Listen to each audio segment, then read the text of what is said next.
Oh,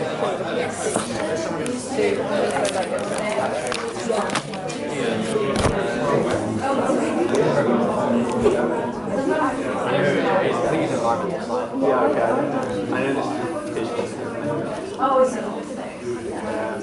And then he covers also a guy who's like, he's like, I don't know. Good evening, everyone. Thank you very much for joining us today. So welcome to School of Geography and Environmental Science at the University of Southampton, and welcome to our Royal Geographical Society talk. A few bits and pieces. So housekeeping, we're not expecting any fire alarms, one does go off. There are exits just outside the lecture theatre, and then either side are assembly points on the campus outside the University Health Service. I suggest following me, you might be the best way to do that. Yeah, fingers crossed. Toilets are straight opposite the lecture theatre doors, so yeah, you do know where those are. We've got some upcoming events, so it's quite a busy period for the RGS talks. This is the first of a bit of a flurry. So if anyone's keen, tomorrow afternoon at the University of Portsmouth, we have a talk about Scanning the Earth, Communicating Contested Geosciences, which is Professor Ian Stewart, you might have seen on telly. But he's talking about geocommunication, so if anyone's of interest, have a look on the RGS website, which will give you more details. On the 6th of November, we have a talk in Winchester about maps for humanitarian aid and relief and crisis relief.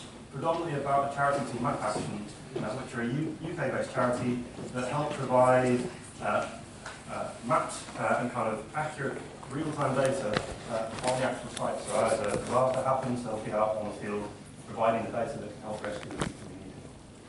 On the 12th of November at the University of Brighton, there's a talk by Professor Andrew Church on how we damage nature and what we might do about it. It's pretty popular, so if you do want your tickets, now's a good time to go. Yeah, so any of those events, do go to the RGS website, that's rgs.org/events, and you'll be able to discover more. We also have an Eventbrite site for our local talks where you can register for a ticket and on. One other event at the end of November 28th, we have a talk at Turner Sims on campus about Africa's Forgotten Frontiers, the Sahel. There's a small charge for tickets for that one. The other events are free, so please come along. A slightly sad announcement, which some of you may know, but one of our committee members, Joanna Lewis, who actually started organising this event, very sadly passed away at the beginning of this month. A bit of a surprise to many of us on the committee, and a very sad loss. I think all of us have come across Joanna, know that she's a charming lady, incredibly passionate about travel and about geography, and she will be very sadly missed. I know she would have enjoyed this talk, so we hope it acts as a kind of dedication, tribute to her in some way. Well, hopefully, cheery news, without having hopefully made that too somber. Today we have a talk by Professor Howard Rowe. So Professor Rowe is now an emeritus professor at the University of Southampton and former director of what was the Southampton Oceanography Centre between 1999 and 2005. It's now the National Oceanography Centre. Professor Rowe has quite an enviable academic CV. Hundreds of books, papers, reports, and active membership on several executive committees, acting as chair, and influence in shaping. Part of his role at the SOC was he was chair of the building project for the Royal Research Ship James Cook. I think you'll see a photo of that shortly. I've got it here in retirement, but I'm not sure that's quite the right word. It's not why it seems very active retirement, but in retirement, Professor Rose carried on as lots of kind of non-executive members of the UK Marine Science Coordination Committee, as a delegate for the UKOT's ICCAT Commission meetings, and particularly probably relevant to the talk today, as a member of the Sargasso Sea Alliance's advisory committee, having been chair, and continuing to act and advise as an active member. And it's the Sargasso Sea that we'll hear more about in the talk today. So, I'll pass on to Professor Rowe.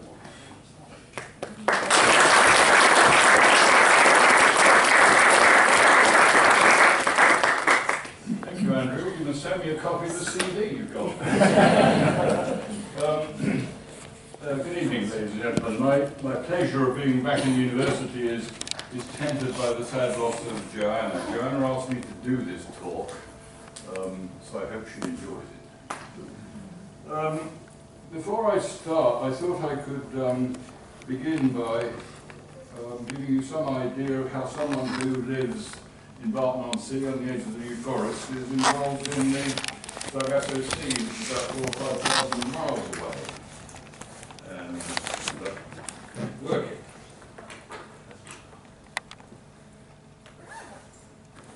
Thank you. So, shall we dim a few lights?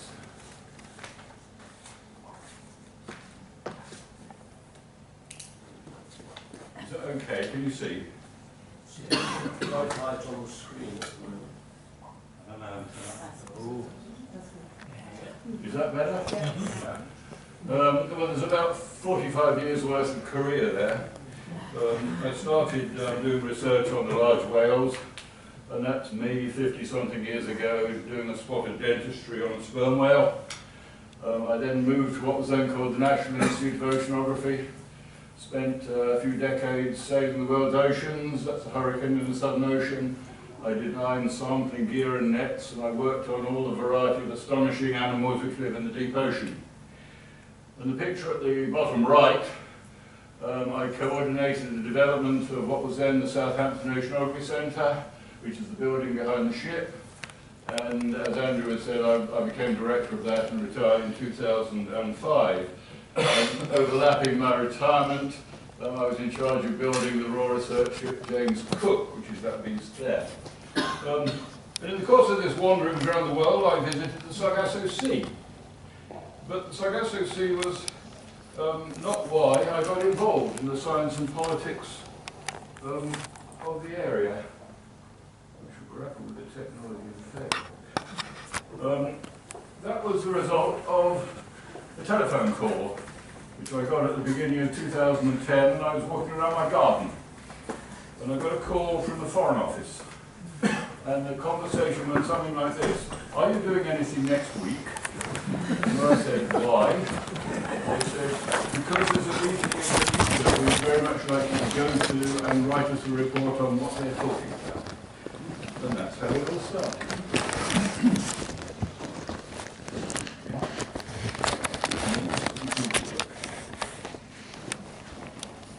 So, before we go on, a bit of context is perhaps desirable. This, I always used to say, and I still do say, is the most important photograph that's ever been taken. It's the photograph... It's the worst place to put lights. Right. It's the blue marble. It was taken by the Apollo astronauts in 1972. And it's important because it revolutionized our awareness of our planet and our place in the wider scheme of things. It showed us that the Earth is blue. We live on a blue planet. This is called the blue marble.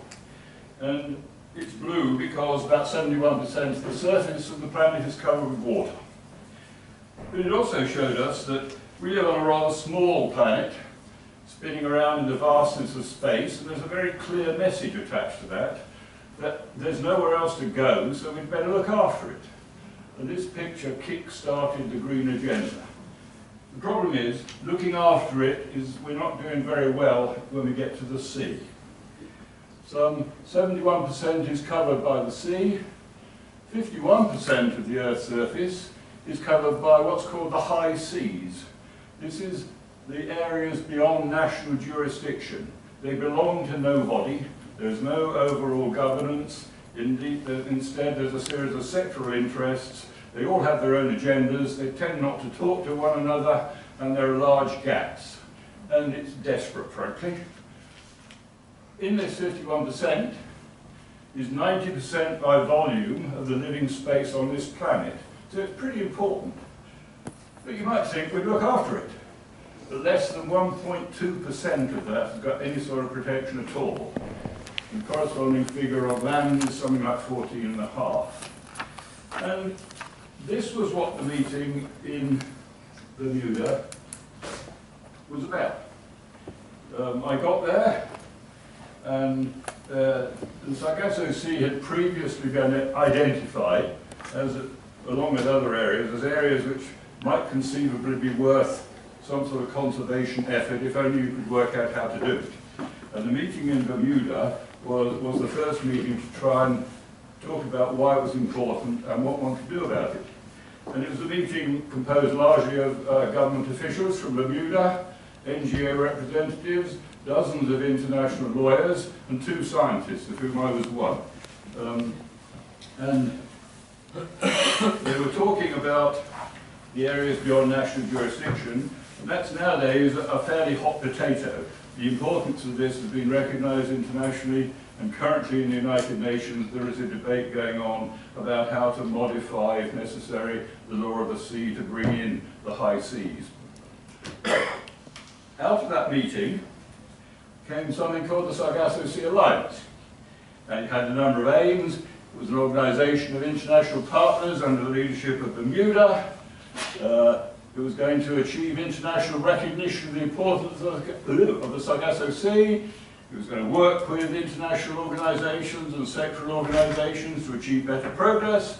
And then it was going to use all of this as a model for doing things elsewhere in the ocean. But it was a fine thought. And before more or less we left the meeting, I had been invited, or press ganged, or whatever, to actually join the Alliance and write the science case for them. I in fact organised the science, but I wrote most of the science case, but that goes on. So, we started off as the Sargasso Sea Alliance with those aims. If you've heard of the Sargasso Sea, it's more than likely because of this sorts of things. Columbus was the first person to find it, first European certainly in 1492, and he was amazed to suddenly find himself amongst large patches of brown seaweed, which, as far as he was concerned, indicated he was near land. But he wasn't, he was a long way from land. And he started worrying about ships getting becalmed in mats of seaweed. This has led to all the myths and legends about ships sitting in these mats, drifting round and round and round and never getting anywhere. The Sargasso Sea was one of the stimulants for Shakespeare's The Tempest. There was a shipwreck on Bermuda in 1609, and when the survivors eventually made their way back home, old Will was busy writing away, and these people came to him with stories of a rocky island surrounded by a storm-tossed ocean, surrounded by strange cries at night and strange beasts circling the island. Caliban turned out to be something quite different, and you'll see that in a little while. Jules Verne got into it, 2,000 Leagues Under the Sea. We've got the Bermuda Triangle. I've no idea who Captain Eli is. And then we've got the prequel to Jane Eyre, which had actually nothing to do with the Sargasso Sea at all. We don't actually need myths and legends to emphasise the importance of the Sargasso Sea. It's pretty important in its own right, which is what I hope to demonstrate to you. The science of the Sargasso Sea, which is the bit I got involved in, basically breaks into 3 areas. There's the oceanography conditions, the currents, the winds, etc., etc. There's the biology and ecology. I'm a biologist, so that's the bit that interested me most. And then finally, its importance for global research and monitoring. So, where is it? Well, it's in the middle. Something called the North Atlantic Subtropical Gyre, which extends, this is Africa, and this is the United States. And this is a ball of water slowly rotating and surrounded by clockwise moving currents. You've got the Gulf Stream and whatnot on the west side, the Azores Current, the Canary Current, and the North Equatorial Current. And these contain a body of water, and they trap things in it. And the Sargasso Sea could extend from there to there. When we were looking for an area, we chose to focus on this area around this ring here, west of the Mid-Atlantic Ridge to avoid problems there, and these funny bits cut out of it to avoid territorial claims. So this is the bit of sea I'm talking about. It's 4.5 million square kilometres of ocean. It's about the size of all of Europe put together. So it's quite a big patch. And you can see some of it on this satellite photograph of sea surface temperature. Red is warm, blue is cold. Here's the Gulf Stream, and you can see the Gulf Stream spins off eddies which go into the Sargasso Sea, and the corresponding ones go out as well. So that's that bit there. But the other important feature of the Sargasso Sea oceanography from my perspective is this. This is the subtropical convergence, and it's an area where warm and cold water masses meet. And every year between autumn and spring, thermal fronts are created in the upper 150 meters of the water column, and water converges on both sides of this and creates eastward flowing currents. And the importance of the subtropical convergence is that lots of things congregate in fronts, be they animals, be they rubbish, or whatever they are. And you'll see reference to this bit throughout much of this talk. So, it's famous for its sargassum. Sargassum weed was first described by Columbus. It's been termed the golden rainforest of the Atlantic Ocean. It's golden yellow-brown seaweed. There are two species predominantly, and they get their name from either the Spanish for, I'm going to get this right, Spanish for grapes and Portuguese for kelp, or is it the other way around? One of the two. Columbus had both nationalities on his cruise, and they named the stuff sargassum. It accumulates in mats, it accumulates in windrows along frontal systems like this, and it hosts all sorts of exotic animals. Here it is. There are basically two species, Sargassum natans, Sargassum fluitans. They differ in details of their morphology and whatnot, but you can see what colour they are. And these things live in the Sargasso Sea. They're totally holopelagic. They have no connection with land at all, and they reproduce solely by fragmentation. They have no sexual reproduction at all. You go round, breaking bits off. And I guess they're probably immortal. But the Sargasso Sea was, up until fairly recently, the area of the world's ocean where these things accumulate most, and where they accumulate most of the interesting animals with it. And then, this happened. In about 2011,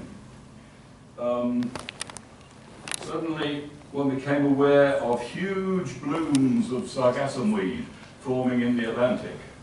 And they get swept up onto the beaches of the Caribbean and around the Mexican Gulf, etc., on the coast of Africa, on the coast of South America. And this has never been seen before, and it's been subsequently determined that actually what is causing this is a variant of one of the species of sargassum. It's a thing called Sargassum natans forma 8. It was first of all noticed in 1930 odd and then completely forgotten about. And it was found only in the warm water in the south of the Sargasso Sea. And nobody paid it any attention at all. Then all of a sudden, you can see it on satellites. And it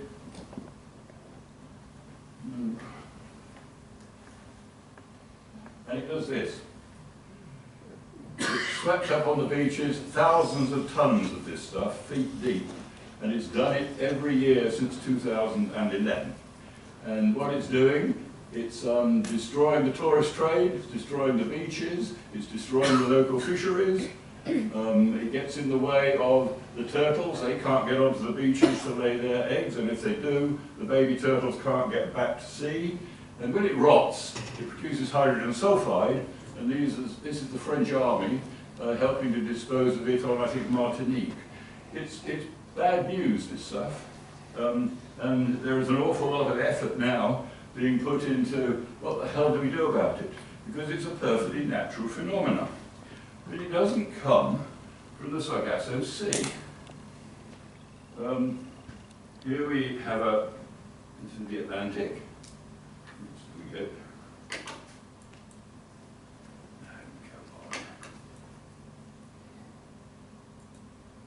There's the Sargasso Sea, that's the bit we're talking about. The sargassum weed I'm going to talk about comes from the Gulf of Mexico, there. Where's the pointer? There we go. And this stuff comes from there. There's another recirculation region on the equator called the North Equatorial Recirculation Region.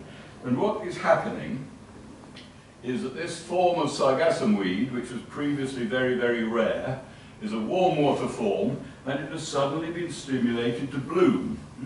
And the reasons for this are not at all clear, but it's a combination almost certainly of warming in the ocean, some changes in current patterns, but also agricultural runoff from the Orinoco and the Amazon rivers and from the Niger rivers, dust from the Sahara fertilizing the water. The reason Sargassum weed grows very, very slowly in the Sargasso Sea is it has no nutrients. This thing demonstrates what happens if you pump nutrients into the water. It blooms like mad and thinks it's Christmas. So it produces these mats, which are hundreds of kilometers wide, several feet thick, and they are destroying everything in their wake up here. And they're definitely bad news. Well, that's enough of that. Let's get back to the bit of Sargassum I know. And these are the Sargassum mats, patches, the windrows. They have their own particular communities. And there are something like 150 odd invertebrate species live in association with the Sargassum, and there are 10 endemics. Endemics means they live nowhere else other than amongst the Sargassum weed. And these are some of the endemics here. We've got a swimming crab, a shrimp, a snail, a sea slug, there's a pipefish there, and this jolly chap who's by far the most iconic one of them is the Sargasso Sea anglerfish. These things are all modified, most of them are camouflaged. This anglerfish is dispensed with proper fins. Its fins are formed like hands, and it crawls around in the weed, and you'll see a little movie of it later on, and I think it looks just like Gollum in Lord of the Rings. But it's a wonderful animal. If you catch them, you put them in an aquarium. It grows to a few inches long, but don't put your finger anywhere near it because it bites. So you've got a thriving invertebrate population. It's also a nursery area and a feeding area for fish. And something like 80 odd species of fish have been found around the Sargasso mats, and the mats are up here. And flying fish build nests inside the Sargassum weed, and that's a flying fish. Oops, there we are. That's a flying fish nest. And the eggs have little tangly things, they tangle up with the seaweed, and you get a great big thing like a ball, like a football. And the baby flying fish hatch out. Flying fish are the favourite food for lots of the bigger fish, like this dolphin fish and tuna and whatnot. So you have all these fish larvae hiding amongst the weed, the bigger fish sitting underneath it, having a perpetual lunch. It's home to 4 species of turtle, baby turtles. Turtles are interesting things. You've all seen pictures of turtles running down beaches, and for decades, that was the last anybody knew of them. They ran down the beaches and then suddenly reappeared 20 years later to lay some eggs. Where did they go? Well, a lot of them go to the Sargasso Sea. And when they get there, they sit on top of these mats, and they feed on top of those mats, but they also sit in a warm bath because they're sitting in a film of water on top of the weed which gets heated by the sun. So they're sitting in a little warm thing, and they grow much faster than they would do otherwise. So they spend years sitting in this, and then they take off and wander around the oceans and eventually come back on the beaches. There's about 26 species of seabirds that come and feed on these mats, and a couple of terns even roost on them. This, I think, is a royal tern. It's actually caught one of the anglerfish there. There we go. And it's on the migration route for lots of species, many of which are endangered. Humpback whales, that's one jumping out there. Humpback whales, you can recognise individual animals by their colour patterns on their flippers and flukes and fins. Then there are now something like 1,600 individual humpback whales identified which come up past Bermuda through the Sargasso Sea every year. Leatherback turtles, they head off through the Sargasso Sea, bluefin tuna, sperm whales. Sperm whales used to be so common off Bermuda that the noise of their gambling kept the early settlers awake. Sadly, that doesn't happen anymore. Underneath the mats, you've got, these are the sorts of animals I used to work on. You've got more or less typical deep sea midwater animals. They do the usual things for midwater animals. They vertically migrate at night. And this is the satellite tag of a swordfish. Vertical migration animals typically live in deep water by day and they come up at night to surface layers where they feed, and then go back again. And they do this every day, on and on and on. And you don't need to be the size of a swordfish to swim 700, 800 meters. Little crustacea like this chap here can migrate up to 1,000 meters by day and night, every single day. But this is standard deep sea biology. The bottom here is about 4,000 to 5,000 meters. It's mostly abyssal plain. There's lots of tiny little crustacea living in it. Some of the Sargasso weed sinks to the bottom when it's eaten. Because of that, you can bait camera traps with it. You put a lump of weed in a camera, you take the pictures of all the fish coming to eat the Sargasso weed. There are also some seamounts in the northern part, particularly the corner rise seamounts. Seamounts are basically extinct volcanoes. Seamounts are wonderful things for biologists. They tend to be isolated lumps poking up in the ocean, and they have lots and lots of endemic communities which exist nowhere else on Earth. And these are no exception, and they're covered by these beautiful soft corals and all of this sort of stuff. So we've got a few of them too. And because of these various migrations, the Sargasso Sea is the crossroads of the North Atlantic. Animals move from west to east, east to west, north to south, and vice versa. And the most iconic of these are the European and the American eel. And this is, where's the signal gone? I've got my finger over it. This is a very diagrammatic version of what European eels do. They spend their life in freshwater on the rivers in Europe and North Africa. They then migrate off to the Sargasso Sea, spawn, die, and their babies come back that way. And the American eel does it that way. The American and the European eel, it takes an expert to tell the difference, but they both have identical life cycles. And that simplistic picture has been known since about 1920, when a Danish oceanographer worked it out by catching lots and lots of baby eels all the way across the Atlantic and coming to the conclusion that the big ones that left the rivers or were in the rivers, they had their babies in the Sargasso Sea. Eels are absolutely amazing animals. And this is the life cycle of the European eel, but it can equally be the American eel. You start off with an egg, which hatches somewhere in the Sargasso Sea. It hatches into a thing called a leptocephalus larvae, which is this chap.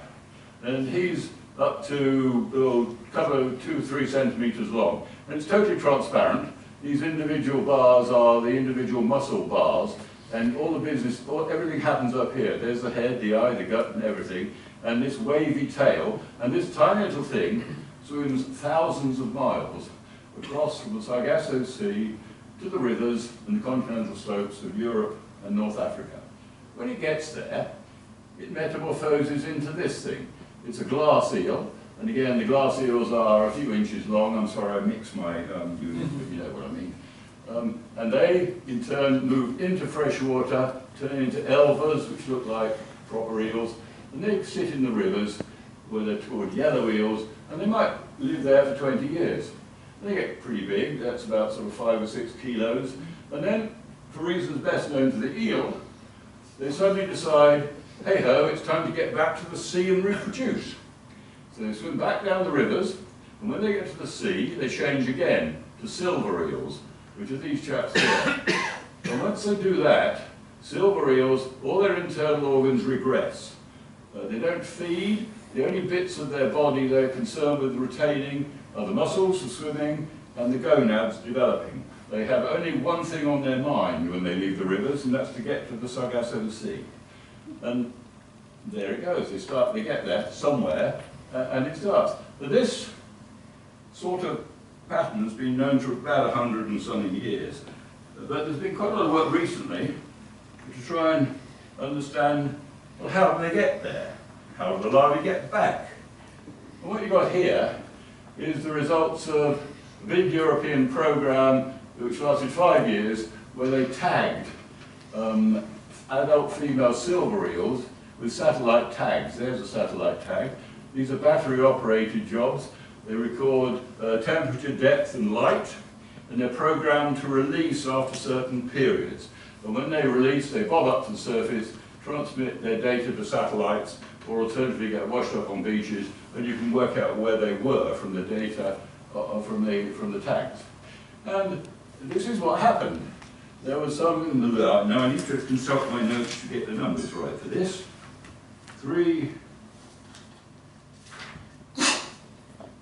700 female silver eels were tagged like that. Of those 700, 33 made it across the continental shelf into deep water. Once they got into deep water, they start vertically migrating like this. Here they are in the daytime at about, whatever it is, 800 meters, and at night they come up to about 500 meters. Why they do this is a bit of a mystery, because vertical migration is thought usually to be a feeding reaction. You move up at night and feed, and go back and hide in the daytime. These don't feed, and it's thought that the difference in temperature between the day and night is important for the maturation of their gonads. Anyway, that's what they do. One eel, got to the Azores. It had got there after 280 days, and it had swum something like 5,000 kilometers when it got there. That is the furthest anybody has ever tracked an eel. Nobody has ever seen or caught or heard from an adult eel in the Atlantic apart from that one, and it's a long way from the Sargasso Sea. So what's going on? These data actually throw up all sorts of questions as well as answers. It was presumed that eels rushed out of the rivers and headed straight for the Sargasso Sea, which is somewhere over here. But they don't. They come around here, and they seem to be taking advantage of the currents. If you remember the counter currents, the circulating currents, and they're presumably taking advantage of the current, which is entirely sensible. But they don't swim fast enough either. These were released in the autumn, and the conventional wisdom has it that the eels would spawn in the following December or January, i.e. 4 or 5 months later. Well, they'd never get there at the rate these are swimming. They may, of course, been slowed down by the satellite tags, or alternatively, it might mean that they don't actually all get there within 1 year. Maybe they sit there for 2 years before they spawn. They can manage without food for 2 years, apparently. And how they get from here to here, goodness only knows. No European eel has been tagged to the Sargasso Sea, but its American friend has. This is a similar sort of thing off the coasts of Canada and the United States, similar sort of thing, tagged eels, and one American eel made it to there. And that's the edge of the subtropical convergence that you saw on the earlier pictures. So there seems to be some truth in the story. They get to the Sargasso Sea. Oh dear. But where? Where do they spawn? This is a picture derived from historical data of some 20,000 larvae of Anguilla, which is the European eel, and from about 10,000 Anguilla rostrata, which is the American one. And this is where they found the little babies, the leptocephali. And the assumption was, this is where they go to spawn and grow and develop, and when the time is right, and who knows when the time is right, the American eel heads off that way, and the European eel heads off that way. And this has actually been confirmed last year by a joint Dutch-German expedition, which actually went out and caught a few more eels. And what they've discovered is that the baby eels are in fact found for the European eel over about a 2,000 kilometre swath of ocean bounded by the subtropical convergence. So the eels are heading for the subtropical convergence, which is a perfectly sensible thing for them to do, because in the convergence there are concentrations of potential food, there are potential assistance from the current systems, so that's where they seem to be going. But no one has ever seen them there, no one has ever yet found a spawning eel in the ocean. And the European eel and the American eel, their numbers have crashed recently, and there are all sorts of reasons why that is. partly to do with climate change, changes in colour, movements of fronts around the subtropical divergence, the North Atlantic oscillation between the Azores high and the Icelandic low affects the surface currents. There's Japanese parasites involved. On land, there's dams and whatnot in the rivers, there's overfishing on the continental slopes and whatnot. The eels are being hammered everywhere. And then there's this, which is smuggling. And these are those glass eels that you saw earlier on. And these are now worth far more than their weight in gold. And they are smuggled out of, on the American side, from Canada and the United States, on European rivers, principally in France and Spain. And you can get an awful lot of glass eels inside a polythene bag. And the polythene bags go inside people's briefcases, they carry them on aeroplanes, sit there with them in the luggage racks, and they take them to the Far East, where they are sold in Japan and China on their eel farms.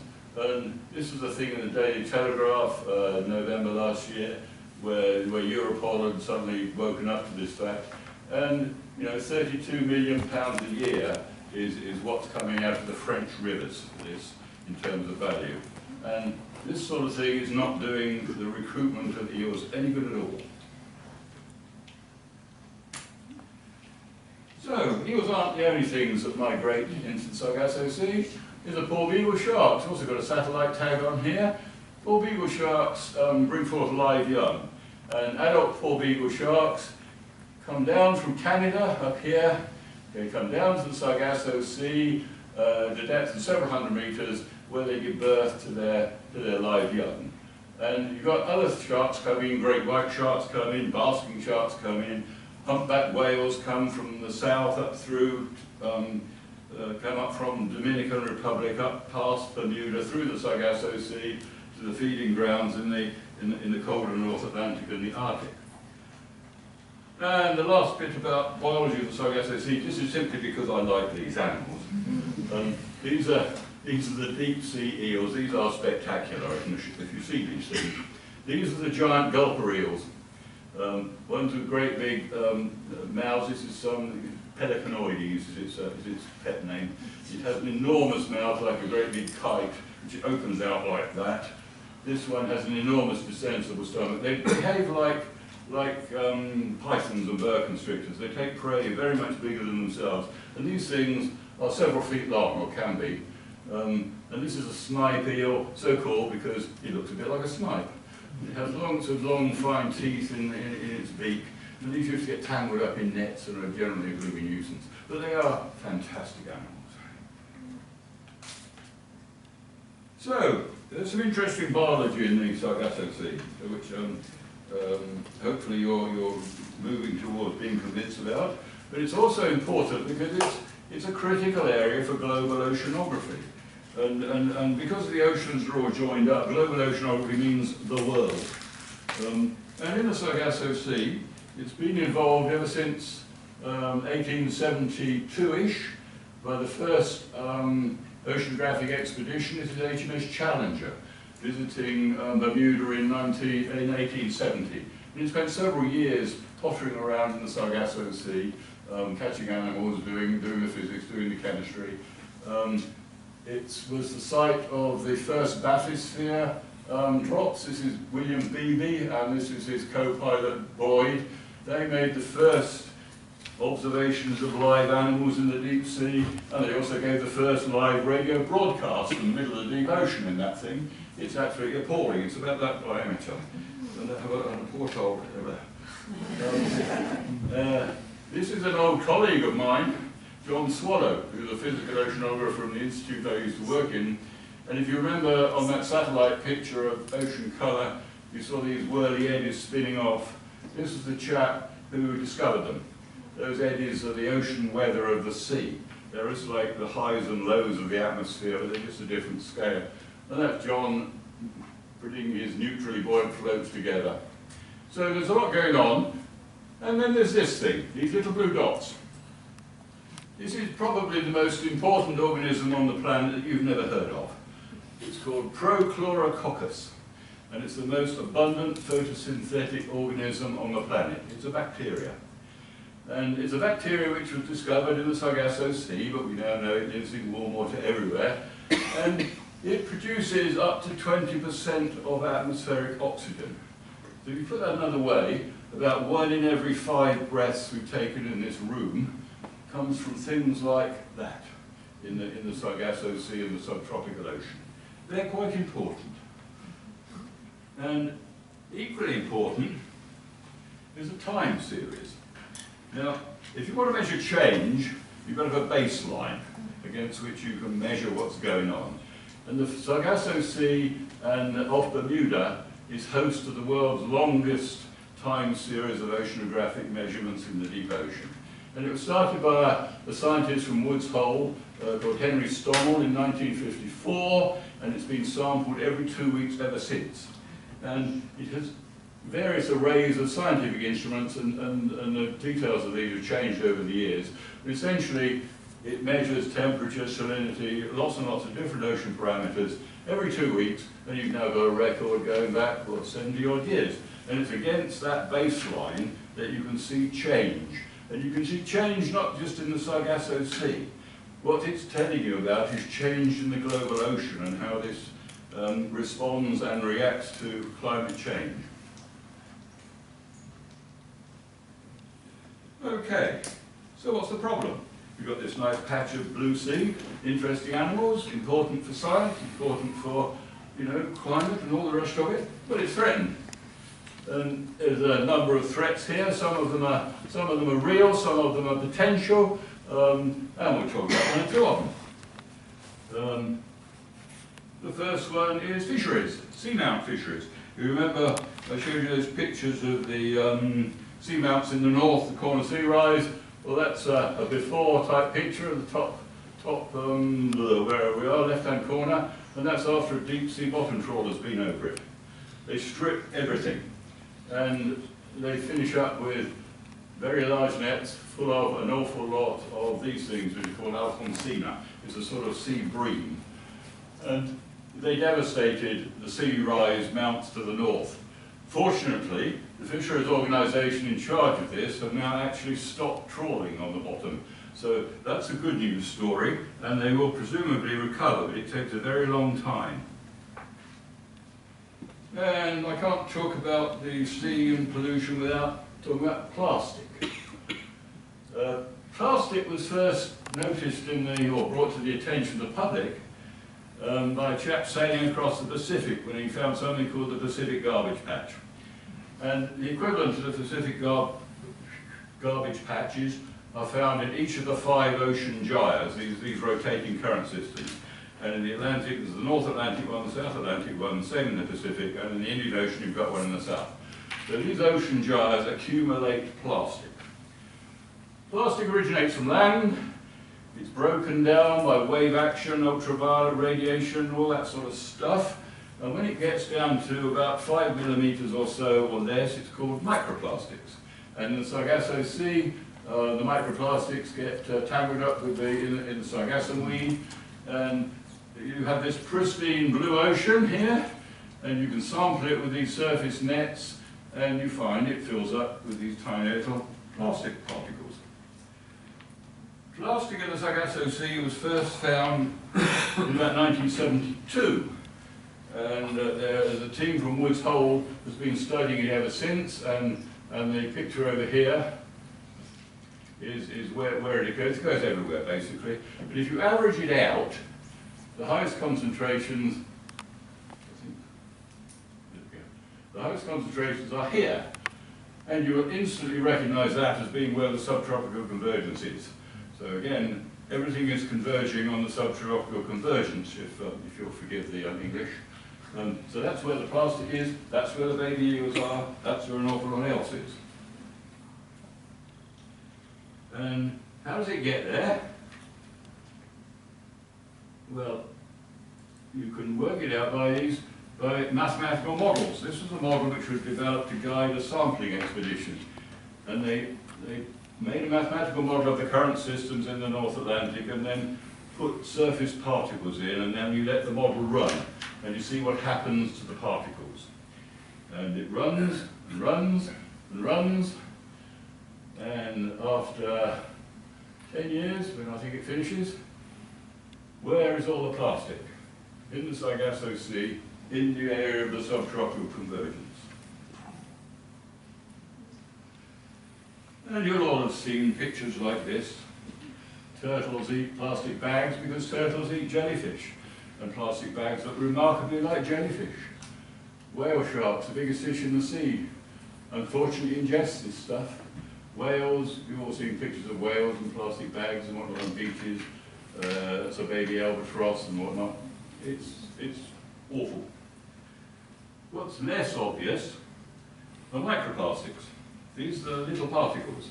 And the other bit, not all things dislike plastic. These are goose barnacles, and that's a plastic bit. These things sit on things that float around the world.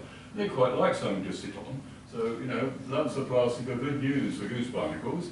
And fish, like these triggerfish, will hide in you know, big plastic pipes or buckets or whatever this was. They also hide in champagne crates, as I know. But while they're there, they eat microplastics, these white things. And microplastics are in fact eaten by practically everything, from plankton upwards.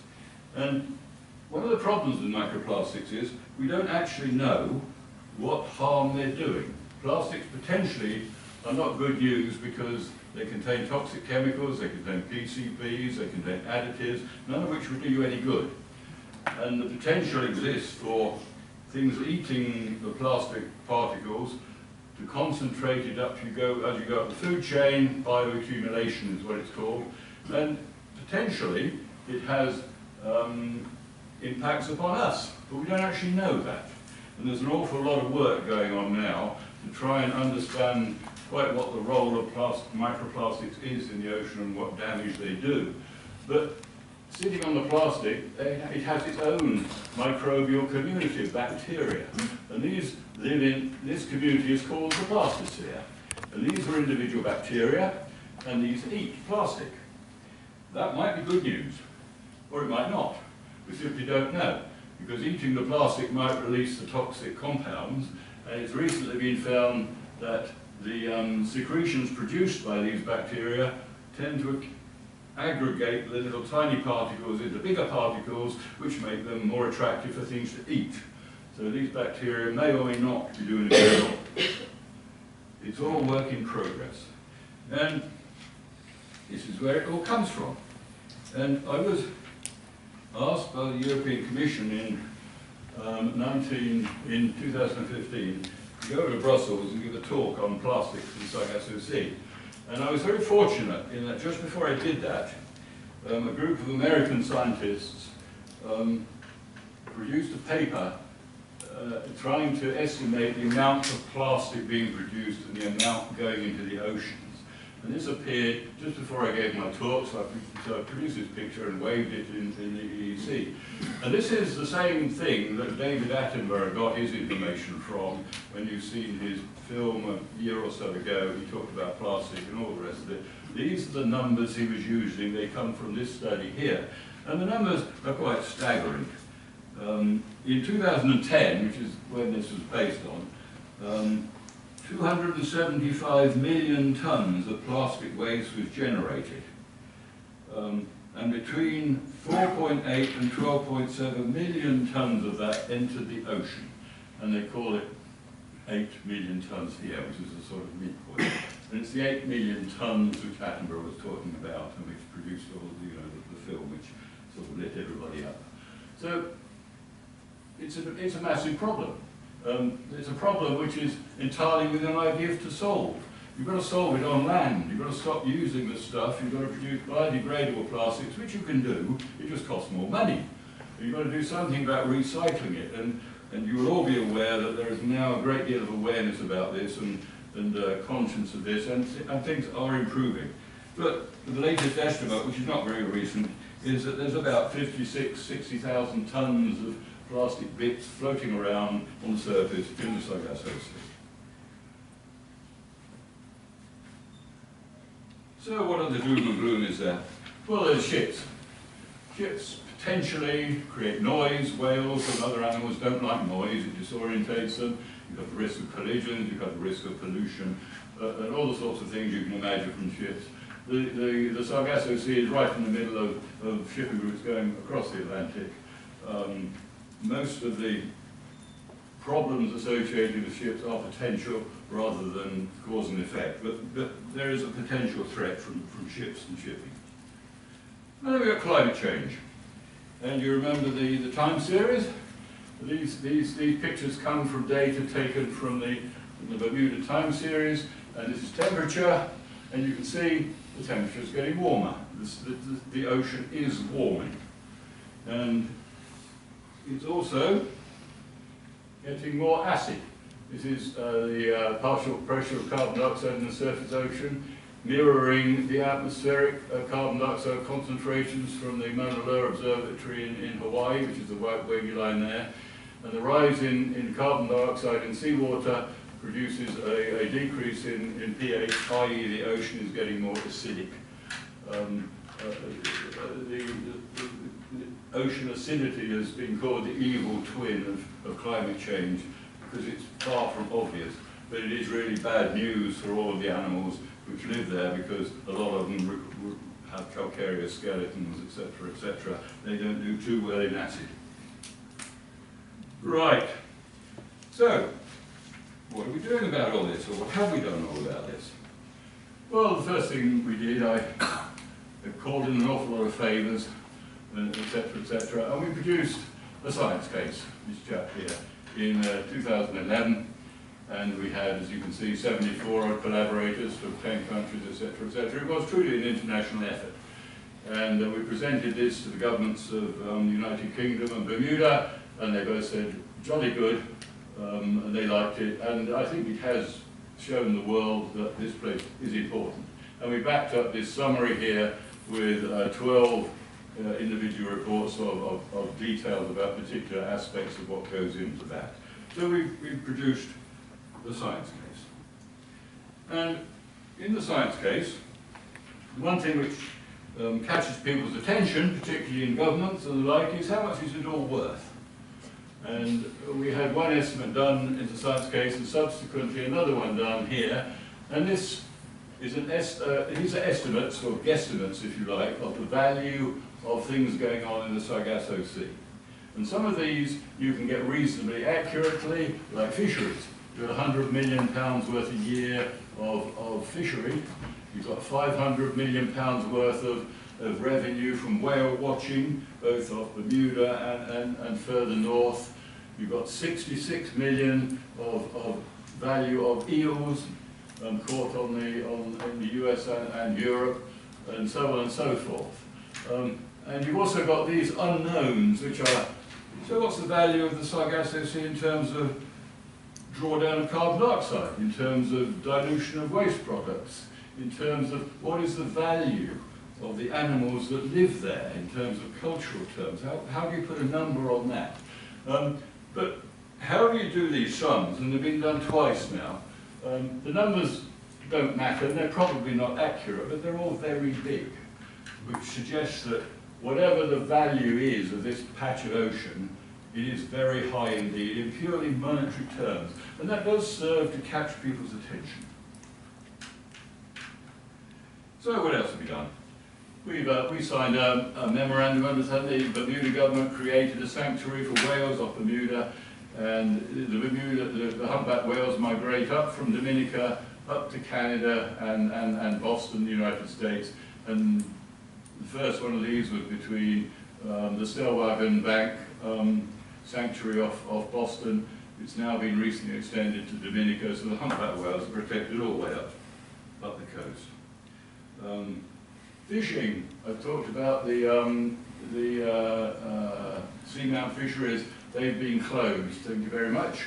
The International Commission for the Conservation of Atlantic Tuna. This is a very curious name for an organisation which has been accused of having a remit to catch every single tuna in the ocean, in the Atlantic, and it has conservation in its title.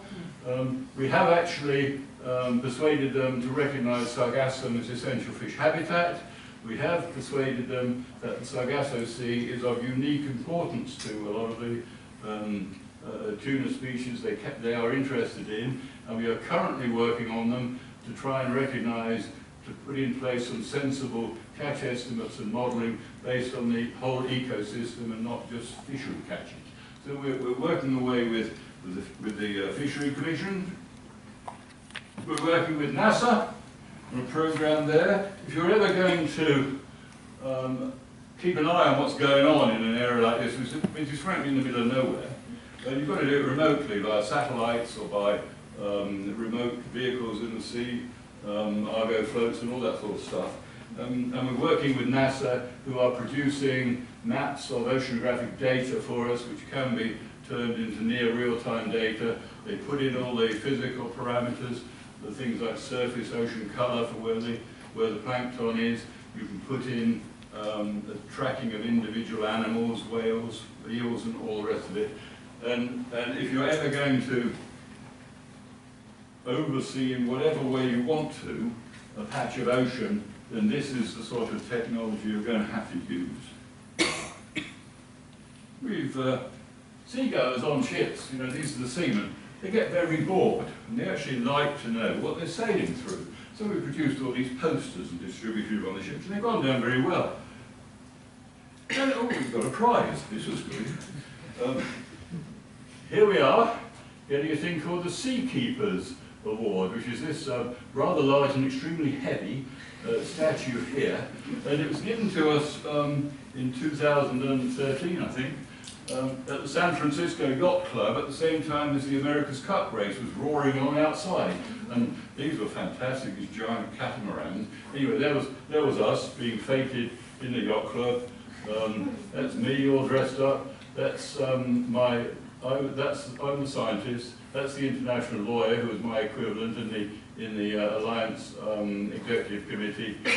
He's the chap who sort of runs the project. That's Richard Rockefeller, who was one of our main funders, tragically killed.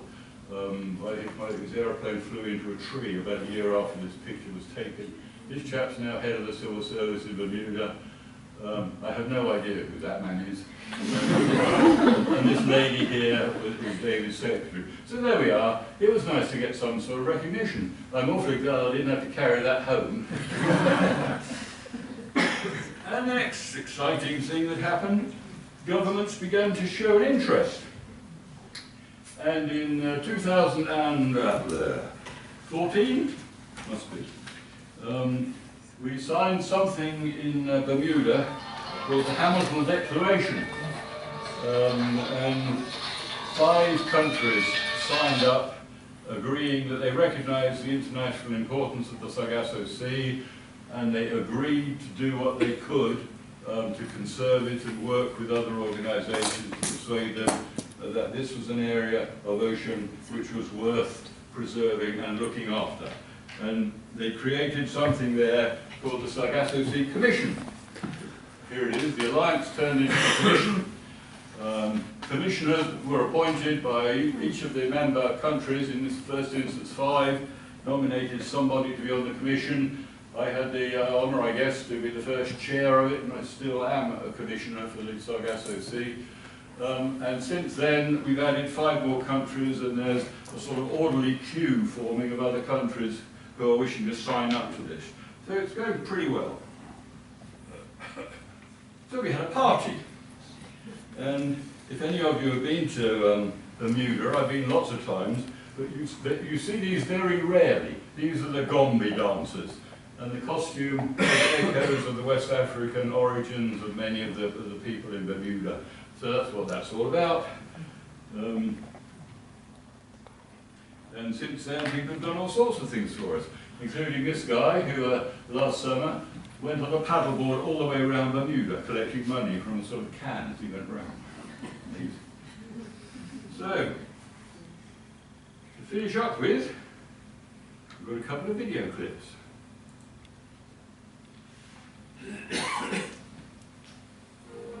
The Sargasso Sea is a unique marine ecosystem far from any shore, but it is threatened by pollution and overfishing, problems the Atlantic Conservation Partnership wants to help solve through research and education.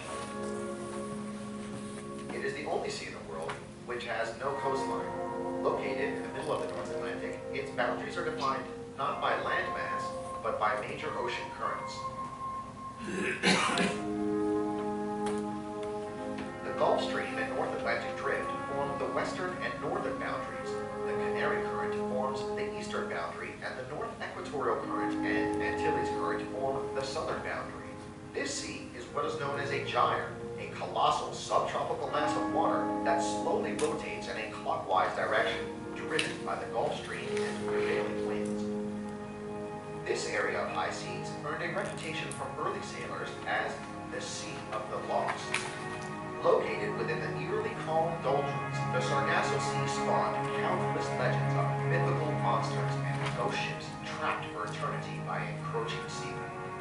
This folklore persists to this day, with part of the Sargasso Sea now known as the Bermuda Triangle. The Sargasso Sea has few nutrients in the water, and the result is an area of clear blue water with little sign of life, creating an impression of a desert in the ocean. But within this oceanic desert, drifting with the wind and currents, are floating islands of seaweed that support a remarkable web of life and provide the sea with its name. Sargasso, a free-floating seaweed, grows thickly, providing a rare form of shade and structure in the open ocean. And living on, within, and below this seaweed is an incredible density and diversity of life that has adapted to this unique habitat. There are 145 species of invertebrates that live in the Sargasso, including crabs, shrimp, flatworms, and this rather alien-looking amphipod. It is also home to over 100 species of fish, providing a safe refuge for juveniles like this triple tail,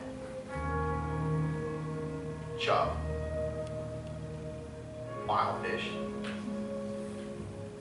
sergeant major, dolphinfish, and many others. Another more unusual fish often spotted within the Sargasso is the seahorse.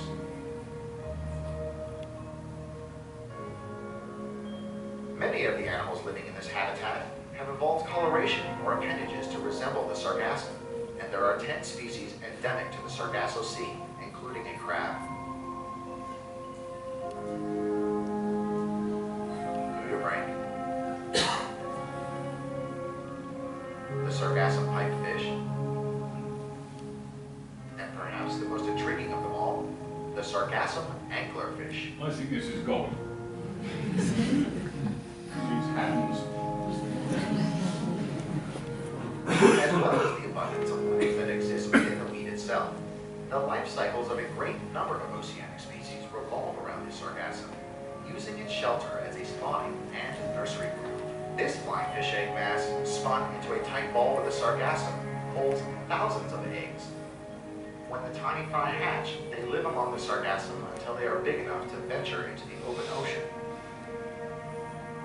And turtles, born on the beaches of Florida and the Caribbean, are carried by the Gulf Stream into the Sargasso Sea.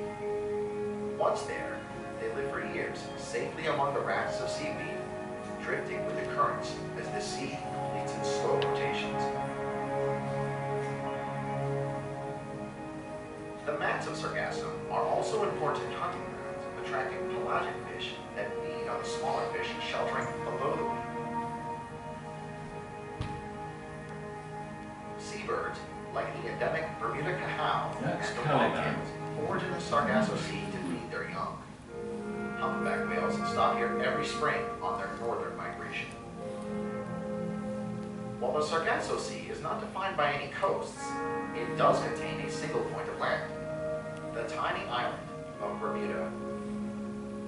The approach towards land marks the beginning of the end for the Sargasso and the community of life that it supports. As it drifts toward shore, reef fish pick through the tangled fronds, and by the time it washes up on Bermuda's beaches, the Sargasso has already been stripped of most of its passengers.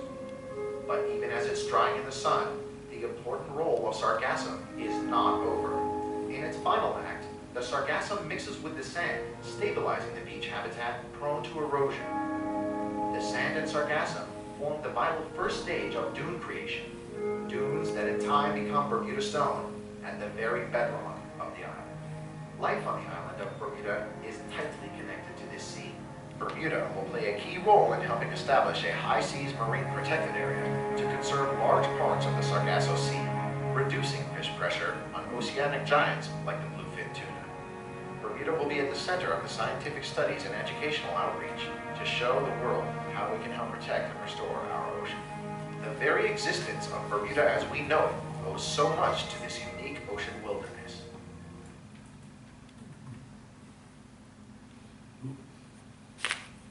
The last one.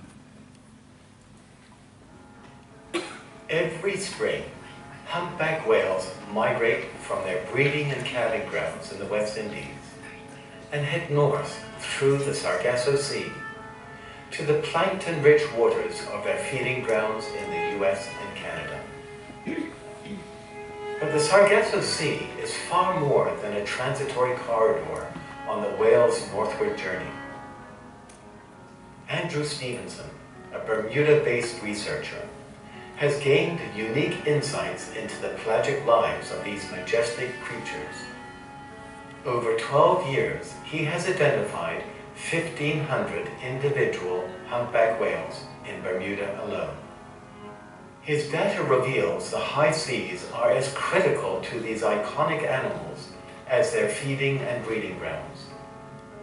It is vital for the success of this species that an area so crucial for their life cycle is protected. With the government of Bermuda, in 2012, the Sargasso Sea Commission worked to designate the Bermuda Exclusive Economic Zone as a marine mammal sanctuary and launched a sister agreement with the Stellwagen Bank National Marine Sanctuary in the USA. By collaborating with Andrew's Cetacean Project in Bermuda, the Sargasso Sea Commission continues its stewardship role of this unique open ocean ecosystem.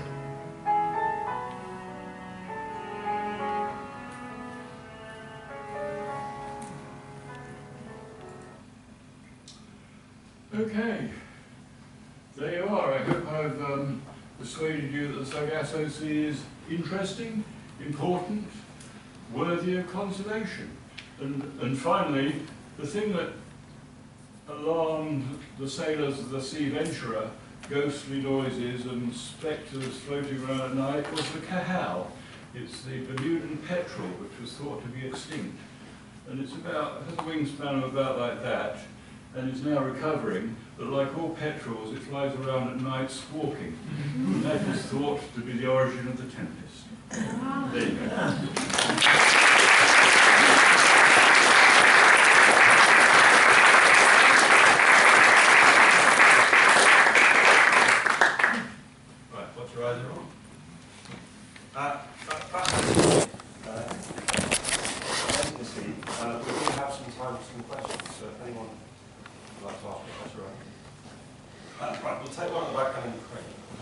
Yeah, you talked about a movie when you were talking about plastic. What movie is that? Sorry? You were talking about a movie about plastic. Yeah. What movie is that? The model. Oh, okay. I thought you were referring to a movie that had been made. Is there a film about the plastic? The film about Is there probably the David Attenborough one? The what? Oh, no, sorry, beg your pardon. The Blue Planet. Yeah, it's Blue. David Attenborough last year did a one-off about the impact of plastic in the ocean. And it was a typical David Attenborough BBC production. It was amazing. Beautiful photography, and he hammered home the message that plastic is basically bad news and we need to do something about it. And that in turn changed the mind of politicians, industrialists and whatnot all over the place. And sadly, I didn't manage to do that at the EEC a couple of years previously. He did it rather better than I did. The move to get rid of plastics is now well and truly underway. But it's a BBC film. I can't remember what it's called, but it's probably got plastic in the title. It's by Attenborough. Thank you. Craig.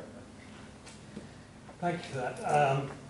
Like sort of most of the sort of sustainability issues in places that perhaps a number of us work in, I'm really interested in what are the practical, so the commission set up, this is all established, you've done that element of raising awareness, which is of course a critical first stage.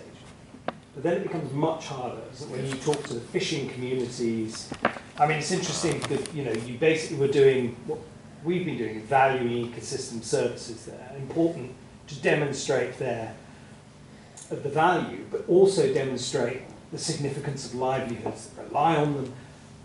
What's actually going to be happening, and therefore what is the battles? Because that's the hard part, I'm assuming. So what are the plans to actually improve the condition of the Sargasso Sea? Well, yeah, I agree with you. This is the hard part. I said years and years ago, writing the science case was the easy bit. The hard work starts when you try and persuade politicians, governments, regulators what to do about it. And the essential problem is it's on the high seas, and there is no overall legal regime for controlling the high seas. The mantra of people who don't want anything to do with regulation is, what about the freedom of the high seas enshrined in the law of the sea? But in practical terms, the only way you can keep an eye on what's going on in areas remote as this is remotely, through satellites, etc., which is why we're engaged with NASA. There are autonomous oceanographic vehicles you can use. You don't need expensive research ships to get in there. So the tools are being developed to do it, if the willpower can be generated to put them into place. And we are making headway with some of the fishery commissions who have responsibility for the areas for fish. We are persuading the International Tuna Commission that they actually need to pay attention to the whole ecosystem and not just the fish. And that's progress, but this is a very long process. It isn't going to happen overnight. And it's things like the Commission and all the other NGOs that are interested in this sort of thing, jumping up and down, making a fuss. And I always used to maintain, and I still do believe it, that you need to get to politicians with this, because if the public can register what it wants and its disapproval for doing X, Y, Z, and it's wanting to politicians, this is good news because politicians respond to the public because they've got votes. And there is an undeniable groundswell of public opinion moving in the direction of doing something about the high seas. And as we speak, I'm sorry, I'm leaning against this button. As we speak, the United Nations is actually engaged in either its third or its fourth meeting, where it's discussing, it's not calling it ABNJs, areas beyond national jurisdiction, it's calling it BBNJs, which is biodiversity beyond national jurisdiction. And they are debating how to put in place controls, regulations, and what legal framework they can put around it to try and put something in place. I'm not expecting miracles. I shall frankly be surprised if it happens in my lifetime. But the bandwagon is going. I do believe, and maybe I'm just being naive, I do believe that public opinion and the necessary backup of stuff like I've been talking about will get you there, but it's a slow uphill process. And as you said, money counts. So if you demonstrate how much this ecosystem, this pool of water is worth, and it runs into billions, even at the wildest estimate it runs into billions, and that's before you start worrying about, well, 20% of our atmospheric oxygen comes from there. You don't want to lose that. And issues like that.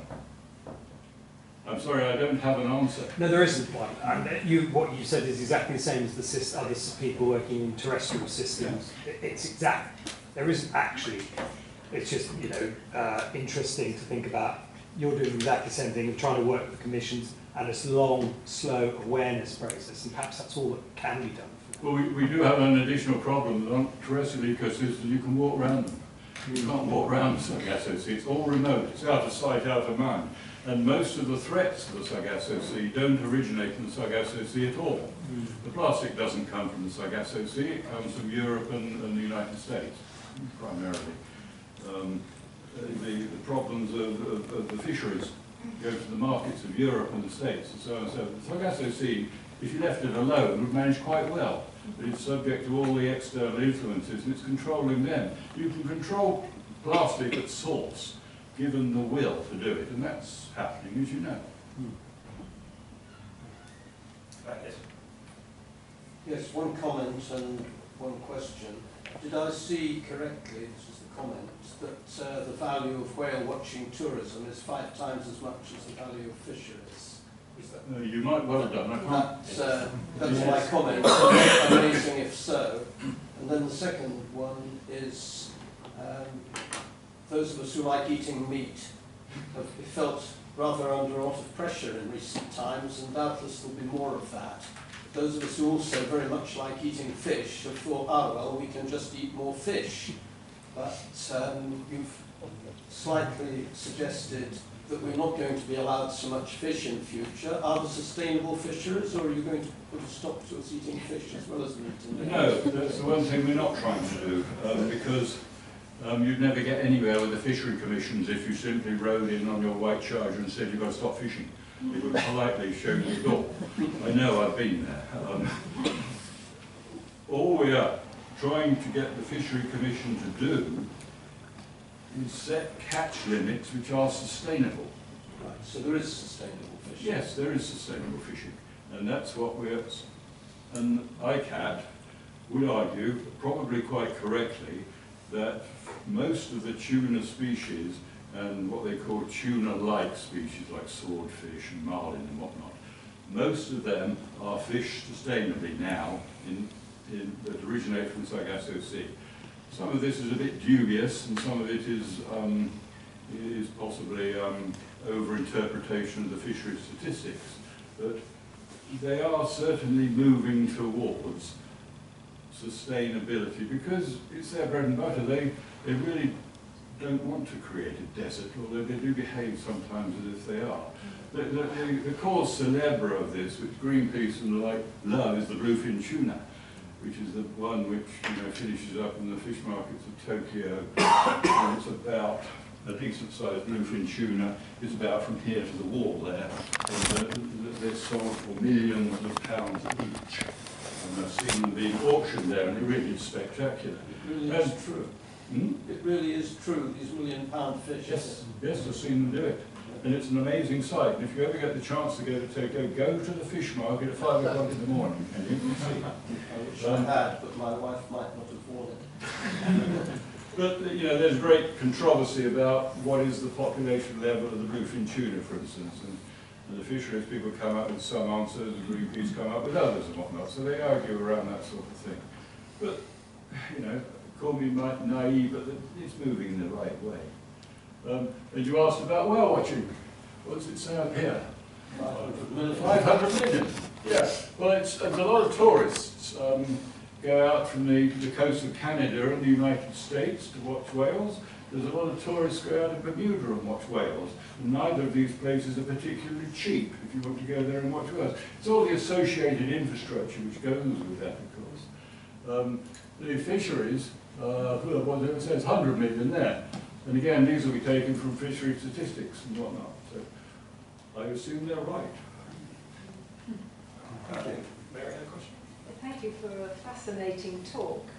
I was wondering, is there any information on how old the Sargasso Sea ecosystem is? Because it's important, it's diverse, it's impressive. Are there any ocean cores from the shallower reaches of the Sargasso Sea that can tell us whether it's persisted for millions of years? Or I don't know, is the short answer.